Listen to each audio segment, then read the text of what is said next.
नमस्कार। आज हम शरद पूर्णिमा की उस पावन कथा को जानेंगे जिसके पीछे है व्रत की शक्ति और अटूट विश्वास का महत्व। प्राचीन काल में एक नगर में एक धनी साहूकार रहता था। उसकी 2 पुत्रियां थीं और दोनों ही धार्मिक प्रवृत्ति की थीं।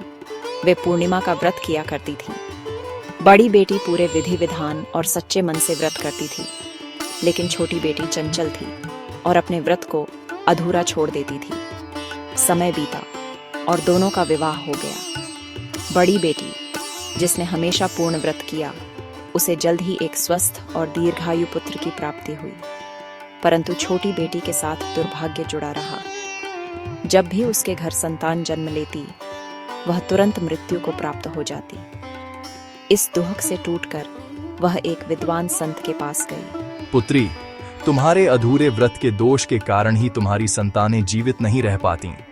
तुम शरद पूर्णिमा का व्रत पूरे नियम और निष्ठा से करो और अपनी बड़ी बहन को बुलाओ, जिसके पूर्ण व्रत का पुण्य संतान को जीवन दान दे सकता है।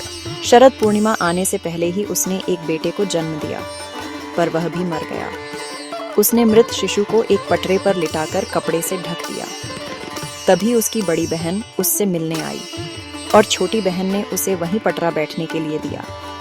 जैसे ही बड़ी बहन उस पटरे पर बैठने लगी, उसके पल्लू के छूते ही मृत शिशु रोने लगा और जीवित हो उठा। दीदी, ये केवल आपके पूर्ण व्रत के पुण्य और स्पर्श के कारण हुआ है। उस दिन से छोटी बेटी भी पूरे विधि विधान से पूर्णिमा का व्रत करने लगी और उसे दीर्घायु संतान का सुख प्राप्त हुआ। ये कथा सिखाती है कि श्रद्धा से किया गया हर कार्य महालक्ष्मी और चंद्रदेव की कृपा लाता है।